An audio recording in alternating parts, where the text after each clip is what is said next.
Astăzi vă voi citi o poveste de groază pe care eu am făcut-o din propria experiență pentru școală. O poveste amuzantă, dar trebuie să fie, poate pentru voi o să fie, dar are fantome incluse, deci sunteți pe propria răspundere, ok? Așa, hai să începem.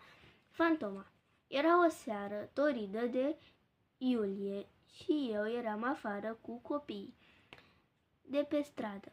De pe strada mea, acolo era o casă părăsită, gard în gard cu mine. Și încă este. Așa de nas.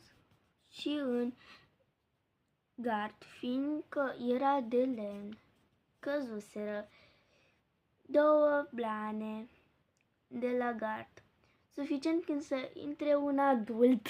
O să vedeți mai târziu de ce am zis asta. Așa. Și cum ne jucam noi afară, mami ieși și zise,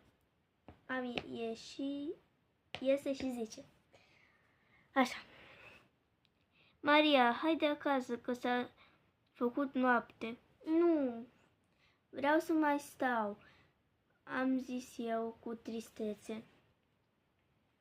A doua oară tot așa, a treia oară tot așa. Până când undeva pe la 9:45, cred că, nu știu exact, noi toți copiii eram pe banca din fața casei aceleia și se simte de parcă cineva ne urmărește.